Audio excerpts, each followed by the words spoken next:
अस्सलामु अलैकुम dear students, आज मैं आपका रिसोर्स पर्सन अब्दुल रहमान आपकी खिदमत में हाजिर हूँ। आज के हम अल्लामा इकबाल ओपन यूनिवर्सिटी के टीचिंग ऑफ फिज़िक्स के यूनिट 2 के प्रोग्राम में ये देखेंगे कि लाइन इंटीग्रल, सरफेस इंटीग्रल और वॉल्यूम इंटीग्रल्स क्या होते हैं, इनका फ़िज़िक्स में डिफरेंट जगहों पे यूज़ कैसे किया जा सकता है। आइए हम सबसे पहले ये देखते हैं कि लाइन इंटीग्रल क्या होता है। किसी भी लाइन इंटीग्रल को समझने से पहले वेक्टर फंक्शन का पता होना ज़रूरी है, जो कि आप इससे पहले लेक्चर्स में समझ चुके हैं। तो आइए हम एक स्लाइड देखते हैं। किसी भी गिवन वेक्टर फंक्शन के लिए लाइन इंटीग्रल की डेफिनेशन ये है, v dot D L integral a to b। आप देख सकते हैं इसके अंदर v एक गिवन वेक्टर फंक्शन है और dl एक स्मॉल डिस्प्लेसमेंट है। आइए इस फिगर को देखिए कि पॉइंट A से लेके पॉइंट B तक अगर आप वेक्टर फंक्शन v को डिस्क्राइब करना चाह रहे हैं अलोंग द लाइन इंटीग्रल, तो आप देखिए कि इसको छोटे छोटे हिस्सों में डिवाइड किया गया है, यानी कि इसके अंदर हर लाइन एक छोटी डिस्प्लेसमेंट बता रही है, जो कि एक एरो हेड से शो हो रहा है यहाँ पे। तो आप लाइन इंटीग्रल को इस तरीके से डिफाइन करेंगे कि लोअर लिमिट में a लिखेंगे जो कि इनिशियल पॉइंट है, और फाइनल लिमिट में आप b लिखेंगे जो कि एंडिंग पॉइंट है, और v डॉट डी एल कर देंगे। इसी तरीके से अगर आपका पॉइंट a और पॉइंट b सेम हो तो ये एक क्लोज्ड लूप बनेगा, और इसको इस तरीके से डिफाइन किया जाएगा v dot D L integral on closed loop. Line integral को पाथ इंटीग्रल्स और कर्वीलिनियर इंटीग्रल्स भी कहा जाता है, और ये वर्क डन के लिए यूज़ हो सकता है। जिस तरीके से हम वर्क डन को डिफाइन करेंगे, पॉइंट A से लेके B तक F डॉट डी, यहाँ पे वेक्टर फंक्शन आपके पास एक फोर्स है और D वो डिस्प्लेसमेंट है जो इस फोर्स से लगने की वजह से आई है। यहाँ पे ये फोर्स QEB हो सकती है, जिसको आप इलेक्ट्रोमैग्नेटिक फोर्स कहते हैं,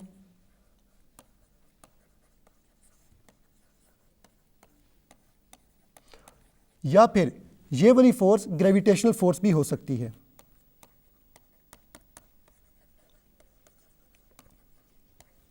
यानी कि वर्क डन ग्रेविटेशनल फोर्स की वजह से या इलेक्ट्रोमैग्नेटिक फोर्स की वजह से निकालने के लिए आपको लाइन इंटीग्रल की ज़रूरत पड़ती है। अब हम ये देखेंगे कि एक फ़िज़िकल एग्जांपल के अंदर लाइन इंटीग्रल को किस तरीके से यूज़ किया जा सकता है। तो आइए हम वो एग्जांपल देखते हैं। जैसा कि आप देख रहे हैं कि इस एग्जांपल में लिखा गया है कि calculate the line integral of the vector function v, जो कि इस तरीके से डिफाइन किया गया है, from the point a to the point b along the path 1 and path 2। जैसा कि आप देख रहे हैं इस फिगर में कि पाथ 1 क्या है। पाथ 1 ये वाला पाथ है, यानी कि a से पहले ये स्ट्रेट इस तरफ जा रहा है, फिर स्ट्रेट b की तरफ जा रहा है, ये हो गया पाथ 1। इसी तरीके से पाथ 2 आप देखें तो पॉइंट a से लेके पॉइंट b तक डायरेक्ट स्ट्रेट लाइन ये पाथ 2 आपको बता रही है। इसी तरीके से आप देखें कि अगर आपने लाइन इंटीग्रल निकालना है तो फार्मूला आप वही यूज़ करेंगे जो कि आप पीछे देख चुके हैं। v dot D L vector function आपको गिवन है और लिमिट्स आप यहाँ पे निकालेंगे। फॉर एग्जांपल पाथ 1 के लिए आप देखिए तो इसके दो पार्ट्स हैं, पार्ट 1 और पार्ट 2, यानी कि इस जगह से लेके इस जगह तक पहला पार्ट। इसको अगर आप गौर से देखिए तो पहले पार्ट के अंदर y की वैल्यू फिक्स है जो कि 1 है, और चेंज सिर्फ x डायरेक्शन में आ रहा है, तो आपके पास dl क्या आ जाएगा, जस्ट dx आ जाएगा। तो आपके पास यहाँ पे v डॉट डी एल की वैल्यू आ गई, v डॉट डी एल यानी कि v का जस्ट x कंपोनेंट जो कि यहाँ पे y स्क्वायर है साथ dx, और y की वैल्यू जैसे कि आपको पता है यहाँ पे 1 है, आपने y की वैल्यू 1 पुट की तो आपके पास जस्ट dx आ गया। अब आपने ये देखना है कि x की लिमिट कहाँ से लेके कहाँ तक वेरी कर रही हैं।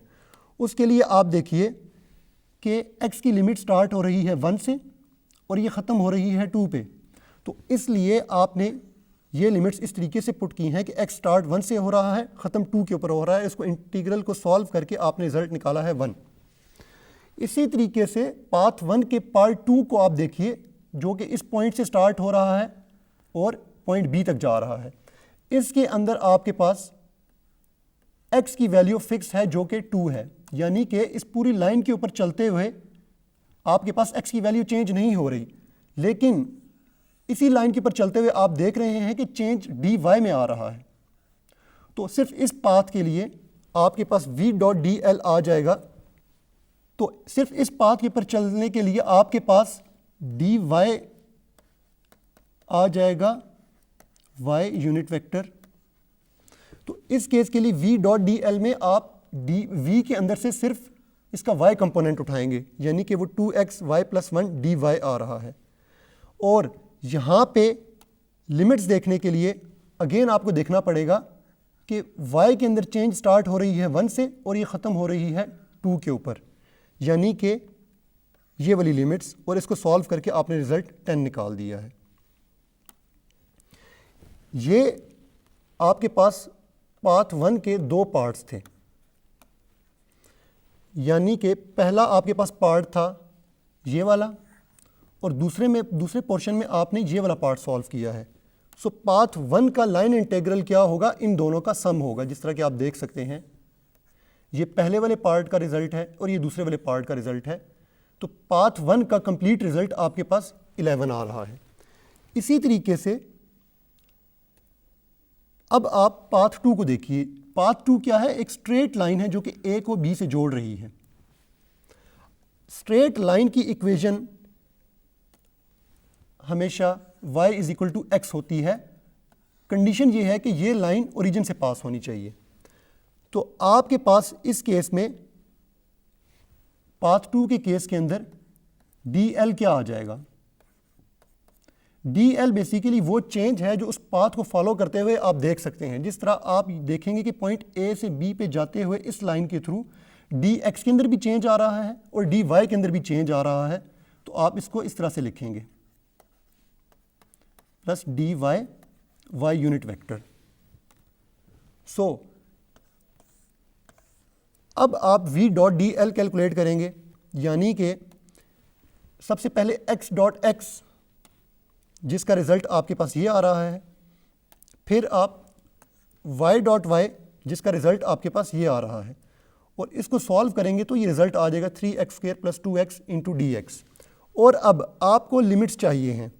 तो जैसा कि आप देख सकते हैं कि जब हमने पहला पार्ट सॉल्व किया था तो उसके अंदर सिर्फ चेंज एक वेरिएबल में आ रही थी, यानी कि या तो सिर्फ x में आ रही थी या फिर सिर्फ y में आ रही थी। लेकिन अब आप देख सकते हैं कि इस केस में चेंज दोनों के अंदर आ रही है, लेकिन आपको एक वेरिएबल को दूसरे में कन्वर्ट करना पड़ेगा। जैसा कि आपने इक्वेशन देखी x is equal to y है, तो आपके पास dy क्या आ जाएगा, dx के इक्वल आ जाएगा। सो लिमिट अगेन आपको किसी एक ही वेरिएबल की पुट करनी पड़ेगी, या तो जो dx में लिखा हुआ होगा या फिर जो dy में लिखा हुआ होगा। उसको सॉल्व करने से आपके पास रिजल्ट आ रहा है 10। और जैसा कि आपने देखा कि अगर आप ये वाला पाथ फॉलो करेंगे तो आपके पास रिजल्ट आ रहा है लाइन इंटीग्रल का 11, और अगर आप ये वाला पाथ फॉलो करेंगे तो आपके पास रिजल्ट आ रहा है 10। इट मीन्स कि लाइन इंटीग्रल अगर आप क्लोज्ड पाथ में देखेंगे, यानी कि वो स्टार्ट यहाँ से हो रहा था और यहीं पे आके ख़त्म हो रहा था, तो आपको रिजल्ट मिलेगा 11 माइनस 10, यानी कि जो कि 1 आ रहा है। अभी आपने देखा एक फिजिकल एग्जाम्पल के अंदर कि कैसे एक पॉइंट से दूसरे पॉइंट पे मूव करते हुए हम लाइन इंटीग्रल को यूज़ करके रिजल्ट निकाल सकते हैं। अब हम डिस्कस करेंगे सरफेस इंटीग्रल को।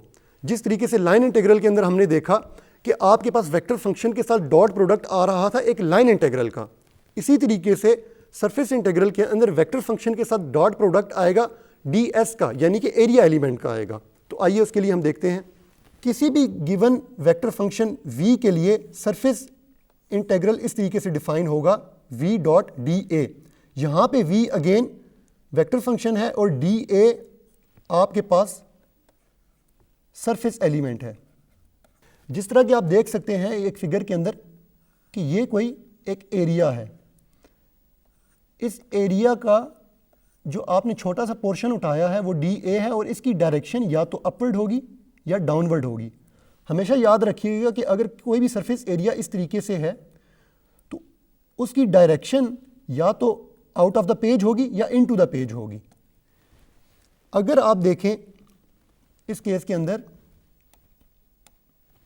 तो आप देख सकते हैं कि छोटा सा पैच उठाया गया है जिसको DA कहा गया है और इस पूरे वेक्टर एरिया की डायरेक्शन अपवर्ड है। अगर सरफेस एरिया क्लोज्ड है यानी कि आपने स्टार्टिंग पॉइंट वही लिया है जहां पे आके आपका एरिया एंड हो रहा है, तो आप इसको एक क्लोज्ड लूप की फॉर्म में लिखेंगे V.DA क्लोज इंटीग्रल।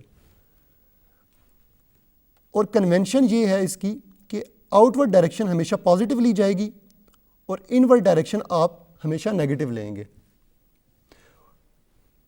और ये एक्सप्रेशन इसलिए भी इंपॉर्टेंट है कि इस एक्सप्रेशन को फ्लक्स कहा जाता है। और फ्लक्स की डेफिनेशन ये है कि नंबर ऑफ लाइंस एक किसी यूनिट एरिया के अंदर से किस तरीके से पास हो रही हैं। फॉर एग्जांपल आपके पास ये एक एरिया है, यहां पे आपके पास कोई सोर्स पड़ा हुआ है जिससे कोई रेज निकल रही हैं। जितनी रेज इस एरिया के अंदर से गुजरेंगी तो आप ये कहेंगे कि नंबर ऑफ लाइंस या नंबर ऑफ रेज जो कि यूनिट एरिया के अंदर से गुजर रही हैं वो आपको इस सरफेस का फ्लक्स बताएंगी। यानी कि ये एक्सप्रेशन इसलिए भी इंपॉर्टेंट है कि इसको आप फ्लक्स प्रॉब्लम्स के लिए यूज कर सकते हैं। अभी आपने देखा कि सरफेस इंटीग्रल क्या होता है और हमने आखिर में जाके ये देखा कि बेसिकली ये सरफेस इंटीग्रल एक फ्लक्स भी होता है। फ्लक्स का यही मतलब है, जिस तरह कि मैं आपको बता चुका हूं, कि नंबर ऑफ लाइंस किसी यूनिट एरिया के अंदर से किस तरीके से पास हो रही हैं या कितनी नंबर ऑफ लाइंस एक यूनिट एरिया के अंदर से पास होंगी तो वो उस सरफेस का आपको फ्लक्स बताएगा। आइए उसके लिए हम एग्जांपल देखते हैं। एग्जांपल ये है कि calculate the surface integral of this vector function over 5 sides excluding the bottom of the cubical box in figure. Let upward and downward be the positive direction as indicated by the arrows. इस figure में अगर आप देखिए तो उसने ये कहा है कि ये 5 फेसेस के अंदर से आपने फ्लक्स कैलकुलेट करना है। सबसे पहले आप पहले पार्ट को देखिए इसके, जो कि यहाँ पे कैलकुलेट किया गया है। ये वाला फेस इसके अंदर से कितना फ्लक्स गुजर रहा है इस वेक्टर फंक्शन के लिए जो कि आपको गिवन है। तो आप देखिए कि ये वाला फेस जो है इसके अंदर चेंजेस किस तरीके से आ रही हैं। यहां से यहां तक मूव करते हुए अगर आप देखें आप x = 2 के ऊपर पहुंचेंगे तो ये वाला फेस आ जाएगा और इस फेस के लिए y एक्सिस में चेंज इस तरफ आ रहा है और z एक्सिस में चेंज इस तरफ आ रहा है। तो इट मीन्स कि आपका यहाँ पे DA यानी कि एरिया एलिमेंट क्या आ जाएगा, DY DZ, और इसकी डायरेक्शन जैसा कि मैं आपको बता चुका था कि इसकी डायरेक्शन या तो अपवर्ड होगी या डाउनवर्ड होगी। यहाँ पे अपवर्ड डायरेक्शन गिवन है तो आप लिखेंगे x यूनिट वेक्टर। तो कैलकुलेट करने के लिए अगेन आप वही फार्मूला यूज करेंगे, point A to B V.DA। जैसे कि आप देख चुके हैं कि अगर आपके एरिया एलिमेंट के साथ x का यूनिट वेक्टर आ रहा है तो वेक्टर का सिर्फ x यूनिट वेक्टर सर्वाइव करेगा, बिकॉज x.x 1 होता है, x.y 0 होता है और x.z 0 होता है। तो इट मीन्स कि सिर्फ ये वाला कंपोनेंट सर्वाइव करेगा इस केस में। और आपके पास यहाँ पे x की वैल्यू क्या है, 2 है। आपने x की वैल्यू पुट कर दी और रिजल्ट आपने निकाला 16। वो इस तरीके से कि आप देख सकते हैं कि आपके पास y की लिमिट्स क्या आ रही हैं। y स्टार्ट हो रहा है 0 से 2 तक और z भी स्टार्ट हो रहा है 0 से 2 तक। सो इसको फाइंड आउट करते हुए आपने देखा कि y की लिमिट्स 0 से 2 तक पुट की गई हैं, इसी तरीके से z की लिमिट्स भी 0 से 2 तक पुट की गई हैं। आइए अब हम ये देखते हैं कि फेज 2 के अंदर से कितना फ्लक्स पास हो रहा है। फेज 2 ये वाला फेस है जो कि फेज 1 के बिल्कुल ऑपोजिट साइड पे है क्यूब के। उसके लिए अगर आप देखें तो आपके पास x भी 0 है और इसके अंदर चेंज अगेन dy और dz में आ रही हैं, यानी कि इसका एरिया एलिमेंट क्या आ जाएगा, dy dz और minus x unit vector. Reason ये थी कि अगर इस तरफ वाली डायरेक्शन अगर आपने पॉजिटिव ली है तो इसकी बैक साइड वाली डायरेक्शन नेगेटिव होगी, और इस केस के लिए आपके पास एक्स ज़ीरो आएगा। तो आप देख सकते हैं कि ये वैल्यूज़ पुट करने के बाद आपके पास सरफेस इंटीग्रल का रिज़ल्ट ये आया है। इसी तरीके से आप थर्ड फेज़ को देखिए, जो कि इस फिगर में ये वाला थर्ड फेज़ है। इसके लिए आप ओरिजिन से मूव करेंगे जब y इज इक्वल टू 2 तक, तो आपके पास ये वाला फेस आ जाएगा, और इसके अंदर चेंज एक x एक्सिस में आ रही है और एक z एक्सिस में आ रही है, यानी कि इस केस में एरिया एलिमेंट आपके पास आएगा dx dz, और यूनिट वेक्टर की डायरेक्शन ये है तो यहाँ पे y यूनिट वेक्टर आ जाएगा। इट मीन्स के वेक्टर फंक्शन के अंदर से जस्ट ये वाला कंपोनेंट सर्वाइव करेगा, और आपके पास यहाँ पे x की वैल्यूज़ आप देख सकते हैं कि 0 से 2 तक होंगी। इसी तरीके से z की लिमिट्स 0 से 2 तक होंगी, और इसको सॉल्व करने के बाद आपके पास जो रिज़ल्ट आया है वो ये है। अब हम फोर्थ फेस को देखेंगे जो कि बिल्कुल इसकी ऑपोजिट साइड के ऊपर है, जो कि ये वाला फेस है। इसको आप देख सकते हैं कि ये तब आएगा जब y 0 के इक्वल होगा, और इसका एरिया एलिमेंट क्या आएगा dx dz minus y unit vector. तो इसके लिए आप देख सकते हैं कि dA का ये कंपोनेंट सर्वाइव करेगा और v डॉट dA का ये रिजल्ट आएगा। इसके अंदर आप y को 0 पुट करेंगे तो आपके पास फाइनल रिजल्ट फ्लक्स का ये आ जाएगा। इसी तरीके से अब आप लास्ट फेस का देखेंगे फ्लक्स कि उसको कैसे कैलकुलेट किया गया है, जो कि ये वाला फेस है। ये आपके पास फेस कब आएगा जब आप z एक्सिस के ऊपर 0 से स्टार्ट करेंगे और मूव करेंगे 2 के ऊपर, तो आपके पास ये फेस आ जाएगा। इट मीन्स कि यहाँ पे z कांस्टेंट है जिसको 2 रखा गया है, और चेंज अगेन आप देख सकते हैं कि एक x एक्सिस में आ रहा है और एक y एक्सिस में आ रहा है। तो एरिया एलिमेंट आपके पास आ जाएगा dx dy और direction z unit vector. It means कि इस केस में वेक्टर फंक्शन का सिर्फ ये वाला कंपोनेंट सर्वाइव करेगा, और यहाँ पे अगेन आपके पास y की लिमिट्स हैं 0 से लेके 2 तक और x की लिमिट है 0 से लेके 2 तक, और इसको सॉल्व करके जो रिजल्ट निकाला गया है वो ये है। जिस तरीके से आपने देखा कि हमने 1 2 3 4 और 5 फेसेस के अंदर से फ्लक्स निकाला है, और अगर आपसे ये कहा जाए कि आप इन तमाम 5 फेसेस का फ्लक्स निकालें तो आपने आए हुए रिजल्ट्स को जस्ट ऐड करना है। सबसे पहले फेस का इंटीग्रल प्लस दूसरे फेस का इंटीग्रल प्लस तीसरे का plus fourth plus fifth. It means कि टोटल फ्लक्स इन सिर्फ 5 फेसेस के अंदर से 20 आ रहा है। जैसा कि अभी हमने देखा कि सरफेस इंटीग्रल किस तरीके से कैलकुलेट किया जा सकता है। अभी जो मैंने एग्जांपल कराई थी इसमें हमने ये देखा कि अगर आपके पास कोई क्यूब पड़ा हुआ है जो डाइस होता है, उसके 5 फेसेस के अंदर से किस तरीके से फ्लक्स गुजरेगा, यानी कि उसका सरफेस एरिया क्या होगा और उसके अंदर से वेक्टर फंक्शन किस तरीके से मल्टीप्लाई होके आपको सरफेस इंटीग्रल देगा। तो उसके अंदर हमने देखा कि dA आप सबसे पहले देखेंगे, उसके बाद उसकी डायरेक्शन देखेंगे, फिर वेक्टर फंक्शन के साथ उसका डॉट प्रोडक्ट लेंगे और वो लिमिट्स पुट करेंगे जिस डायरेक्शन में आपका वो सरफेस एरिया चेंज हो रहा है। तो इस तरीके से हम सरफेस एरिया कैलकुलेट कर सकते हैं। अब हम ये देखेंगे कि वॉल्यूम इंटीग्रल क्या होता है। जिस तरीके से आपने देखा कि लाइन इंटीग्रल के अंदर वेक्टर फंक्शन के साथ डॉट प्रोडक्ट में लेंथ एलिमेंट आ रहा था, सरफेस एरिया के अंदर वेक्टर फंक्शन के साथ डॉट प्रोडक्ट में एक सरफेस एलिमेंट आ रहा था, इसी तरीके से वॉल्यूम इंटीग्रल के अंदर वेक्टर फंक्शन के साथ मल्टीप्लिकेशन में आपके पास एक वॉल्यूम इंटीग्रल आएगा, यानी कि एक वॉल्यूम एलिमेंट आएगा।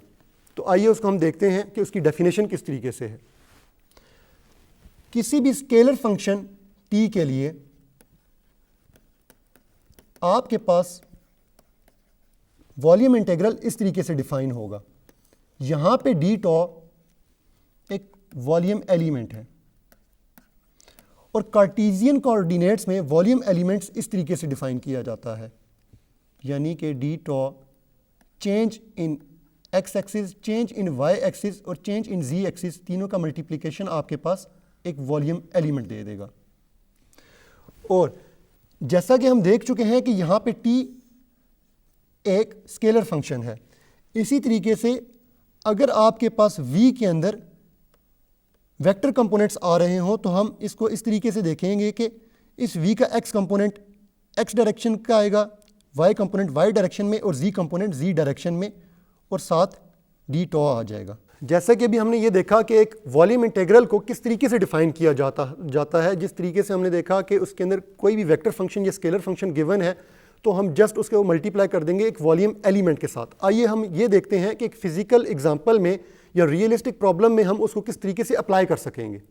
इस एग्जांपल में एक क्यूब लिया गया है जिसकी साइड 1 है, साइड की लेंथ 1 गिवन है, तो आपने कैलकुलेट ये करना है। तो इसके लिए आपके पास फंक्शन क्या है, ये वाला पोर्शन फंक्शन है, ये dv है जिसको हमने पीछे d टॉ लिखा था।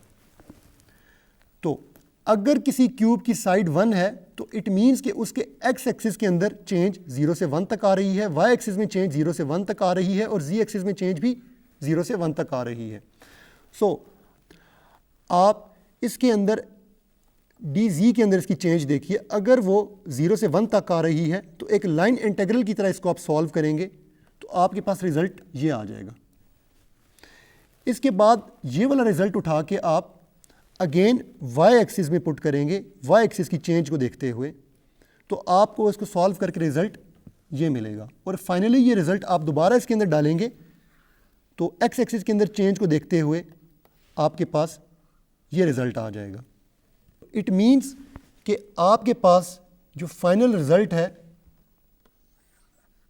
वो इन तीनों की मल्टीप्लिकेशन होगी, यानी कि dx, dy, dz की डायरेक्शन में जो भी चेंज आ रहे हैं इन तीनों नंबर्स की मल्टीप्लिकेशन। यानी कि आप ये कह सकते हैं कि ये रिज़ल्ट आया है इस वॉल्यूम इंटीग्रल को कैलकुलेट करते हुए इस स्केलर फंक्शन को यूज़ करके। आज हमने ये पढ़ा कि एक लाइन इंटीग्रल क्या होता है, एक सरफेस इंटीग्रल क्या होता है और वॉल्यूम इंटीग्रल क्या होता है, और इसके साथ साथ हमने एक उसकी एग्जांपल भी की उसको फिज़िकली समझने के लिए कि ये रियलिस्टिक प्रॉब्लम में किस तरीके से अप्लाई हो सकते हैं। मुझे उम्मीद है कि आपको आज का लेक्चर अच्छे तरीके से समझ आ गया होगा। अपने रिसोर्स पर्सन अब्दुल रहमान को इजाज़त दीजिए। अल्लाह हाफ़िज़।